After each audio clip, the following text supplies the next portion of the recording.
नमस्कार विद्यार्थी मित्रांनो, मी प्राध्यापक पंकज जगताप या ऑनलाईन लेक्चरच्या सिरीजमध्ये तुमच्या सर्वांचं स्वागत आहे. पाठीमागच्या लेक्चरमध्ये आपण अकाउंटिंग स्टँडर्डच्यावर MCQची प्रॅक्टिस केली होती. त्याच्यामध्ये आपण AS5, AS10, AS14, AS21 हे जे 4 अकाउंटिंग स्टँडर्ड आहे, या अकाउंटिंग स्टँडर्डवर मिक्स स्वरूपात MCQची प्रॅक्टिस केली होती. तर आजच्या लेक्चरमध्ये आपण त्यातलाच एक accounting standard AS21 consolidated financial statement त्याच्यावर आपण सेपरेटली आजच्या लेक्चरमध्ये प्रॅक्टिस करणार आहोत. तर ज्या विद्यार्थ्यांनी पाठीमागचं लेक्चर मिस केले त्या विद्यार्थ्यांनी ते लेक्चर जरूर अटेंड करावं. परीक्षेच्या दृष्टिकोनातून तुम्हाला त्याचा बराच फायदा होईल. तर आजचं जे टॉपिक आहे AS21 कन्सॉलिडेटेड फायनान्शियल स्टेटमेंट त्याच्यावर आज आपण MCQची प्रॅक्टिस करणार आहोत. त्याच्यामध्ये आपण सुरुवातीला ट्रू आणि फॉल्स आणि त्यानंतरनं एक क्वेश्चन आणि त्याचे 4 ऑप्शन अशा पद्धतीचे क्वेश्चनची MCQची आजच्या लेक्चरमध्ये आपण प्रॅक्टिस करणार आहोत. चला तर विद्यार्थी मित्रांनो, वेळ न घालवता आपण MCQच्या प्रॅक्टिसला सुरुवात करूया. State whether the each of the following statement is true or false.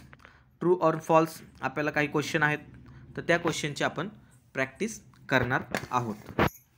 तर त्याच्यामध्ये फर्स्ट क्वेश्चन आहे, the financial year of the holding company and subsidiary company must end on the same date. क्वेश्चनमध्ये काय सांगितलं आहे, फायनान्शियल इयर एंड व्हायला पाहिजे holding कंपनीचं आणि सबसिडरी कंपनीचं सेम दिवशी.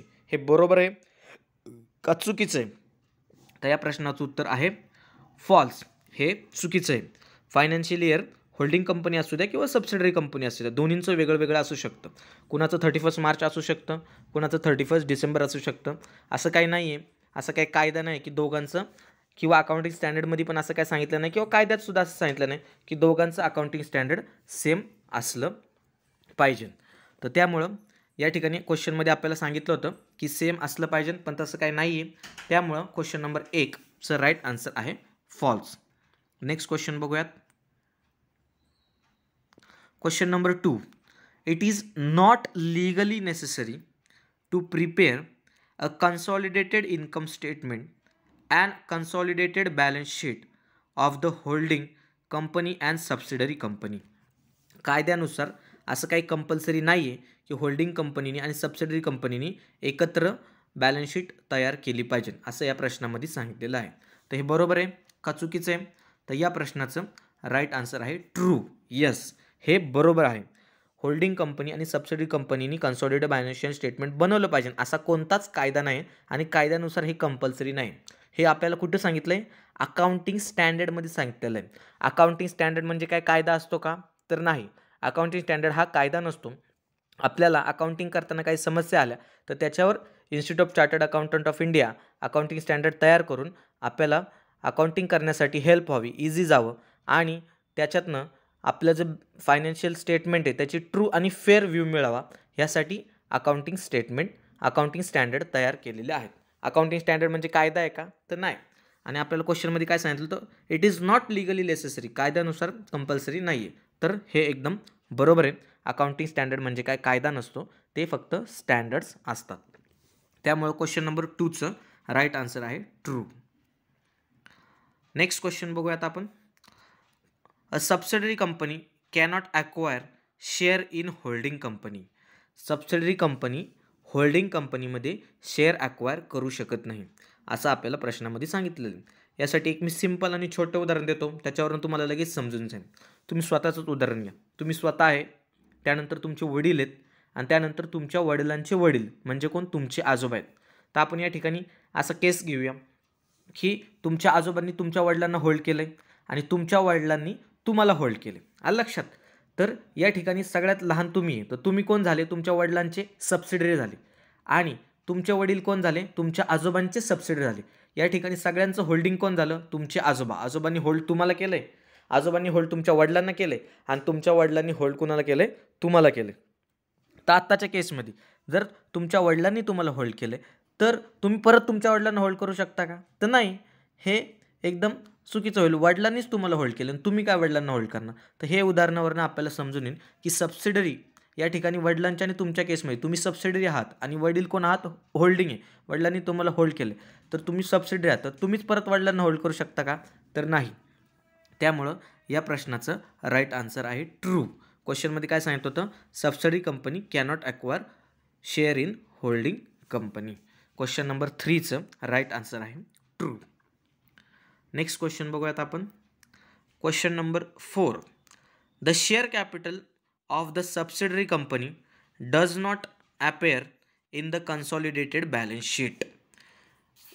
काय सांगितलं क्वेश्चनमध्ये, सबसिडरी कंपनीचं जे शेअर कॅपिटल आहे ते बॅलन्स शीटमध्ये अपेअर होत नाही, असं क्वेश्चनमध्ये या ठिकाणी सांगितलेलं आहे. आता उदाहरण बघूयात आपण. समजा आपण ए कंपनी आणि आपण एखाद्या बी कंपनीचे शेअर्स खरेदी केलेले आहेत. 50% वर आपण त्या कंपनीचे समजा शेअर्स खरेदी केले, तर आपण काय केलं, त्या कंपनीला ॲक्वायर केलं, आपण त्या कंपनीचे मालक झालो. मग आता आपण कंपनीचे मालक झाल्यानंतर आपण कन्सॉलिडेटेड बॅलन्स शीट बनवतोय, कन्सॉलिडेटेड स्टेटमेंट बनवतोय. कन्सॉलिडेटेड स्टेटमेंटमध्ये आपलं स्वतःचं ए कंपनीचं आणि त्याच्या आतमध्येच आपण बी कंपनीचं पण स्टेटमेंट दाखवतोय. तर यावेळेस जर आपण बी कंपनीचे शेअर खरेदी केलेले आहेत, आपण ए कंपनी आहे आणि आपण बी कंपनीचे शेअर खरेदी केले, तर ती आपली एक प्रकारची इन्व्हेस्टमेंट आहे. मग ती आपली इन्व्हेस्टमेंट साईडला येणार. मग तीच जे शेअर होते ते आपण खरेदी केले आणि ते आपल्या ॲसेट साईडला, इन्व्हेस्टमेंट साईडला आलेले आहेत. मग आपण खरेदी केलेले ते शेअर आहेत आणि बी कंपनीसाठी ते काय आहेत, तर बी कंपनीसाठी ते शेअर कॅपिटल आहे. मग ते शेअर कॅपिटल आपल्या कन्सॉलिडेटेड स्टेटमेंट आहे, दोन्ही कंपनीचं एकत्र जे कन्सॉलिडेटेड स्टेटमेंट बनवतोय त्याच्यामध्ये काय दाखवायची गरज आहे का, तर अजिबात दाखवायची गरज नाही. त्यामुळे या प्रश्नाचं राईट आन्सर आहे ट्रू. या प्रश्नाचं राईट आन्सर आहे ट्रू, एकदम बरोबर आहे, ते दाखवायची गरज नाही आहे. क्वेश्चन नंबर 4चं राईट आन्सर आहे ट्रू. नेक्स्ट क्वेश्चन बघूयात आपण. Question number 5, the AS21 mandates as Indian company to present consolidated financial statement. मॅन्डेटचा अर्थ काय होतो, कंपल्सरी आहे का, AS21 सगळ्या इंडियन कंपनीला फॉलो करणं कंपल्सरी आहे का, तर या प्रश्नाचं राईट आन्सर आहे फॉल्स. असं काही कंपल्सरी नाही की AS21 तुम्ही फॉलोच केलं पाहिजे आणि त्याच्यानुसारच स्टेटमेंट बनवलं पाहिजे, की AS21 मध्ये जो फॉर्मॅट आहे किंवा जे सांगितलेलं त्याच्यानुसारच फॉलो केलं पाहिजे, तर असं कंपल्सरी कुठं नाही आहे. कारण अकाउंटिंग स्टँडर्ड म्हणजे कायदा आहे का, तर नाही. अकाउंटिंग स्टँडर्ड हा कायदा नाही. आपल्याला अकाउंटिंग करणं इझी जावं, फायनान्शियल स्टेटमेंट रीड करता यावं, फायनान्शियल स्टेटमेंटचा ट्रू आणि फेअर व्ह्यू समजावा, यासाठी अकाउंटिंग स्टँडर्ड असतात. ते काय मॅन्डेट नाही, अकाउंटिंग स्टँडर्ड 21 सगळ्यांना फॉलोच केलं पाहिजे, असं काय मॅन्डेट नाही. त्यामुळं या प्रश्नाचं राईट आन्सर आहे फॉल्स. क्वेश्चन नंबर 5चं राईट आन्सर आहे फॉल्स. नेक्स्ट बघूयात आपण. नेक्स्ट आता आपले क्वेश्चन चालू होतात. State the most appropriate answer. या ठिकाणी आपल्याला एक प्रश्न असणार आहे आणि त्याचे पर्याय असणार आहे. त्या पर्यायापैकी जो बरोबर पर्याय तो आपल्याला निवडायचा आहे. त्या ठिकाणी आपण आता क्वेश्चनला सुरुवात करूया. एक question number 1, minority of the subsidiary is entitled to. Minority of subsidiary, minority म्हणजे कोण, पहिले ते समजून घेऊया. एखाद्या कंपनीचे आपण शेअर खरेदी केले, समजा आपण एखाद्या कंपनीचे 90% शेअर खरेदी केले आणि त्यातले जे 10% शेअर होल्डर होते त्यांनी काय तयार नाही झाले, तर ते मान्य नाही झाले, मग ते कोण राहिले, मायनॉरिटी. मग मायनॉरिटी जर ते असतील तर त्यांच्याकडे कोणते राईट आहेत, ते कोणत्या प्रॉफिटसाठी एंटायटल आहेत, असं आपल्याला प्रश्नामध्ये विचारलेलं आहे. तर आपण या ठिकाणी पर्याय बघूयात. Option A capital profit, option B revenue profit, option C both capital profit and revenue profit of the subsidiary company. तो क्वेश्चन नंबर 1चं राईट आन्सर आहे option C, both capital and revenue profit of the subsidiary company. जरी ते minority share holder असले तरी सुद्धा त्यांना right आहे कॅपिटल आणि रेव्हेन्यू प्रॉफिट मिळवण्याचा. नेक्स्ट क्वेश्चन बघूयात. Question number 2, cost of control account is credited with. जे कॉस्ट ऑफ कंट्रोल अकाउंट आहे ते कशाला क्रेडिटेड होतं. ऑप्शन ए आहे रेव्हेन्यू प्रॉफिट, ऑप्शन बी आहे कॅपिटल प्रॉफिट, ऑप्शन सी आहे revenue loss.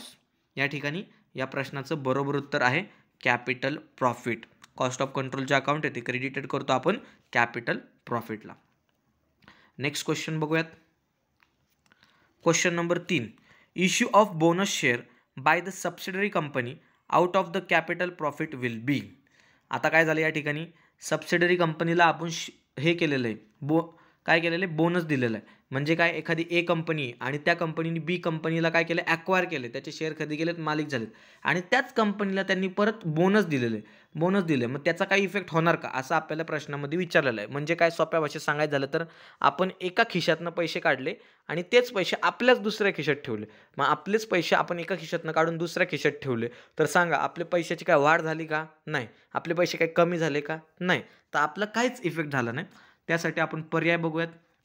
Decrease cost of control, increase cost of control, C have no effect of cost of control. तर या ठिकाणी क्वेश्चन नंबर 3चं right answer आहे have no effect on cost of control. आलं लक्षात. Simple उदाहरणावरून लक्षात घ्यायचं आहे की आपण एकाच खिशात पैसे होते, ते पैसे काढले आणि दुसऱ्याच खिशात ठेवले. म्हणजे काय, होल्डिंग पण आपण आहे, सबसिडरी पण आपण आहे, दोन्ही कंपनी आता आपल्याच झालेल्या आहेत, आपण त्या कंपनीचे पण मालक झालेलो. मग आपण ह्या कंपनीला त्या कंपनीला दिलं किंवा त्या कंपनीनं ह्या कंपनीला बोनस दिला, तर काय फरक पडणार आहे का, एकमेकांच्या कंपनीने एकमेकांना बोनस दिला, काहीच फरक पडणार नाही.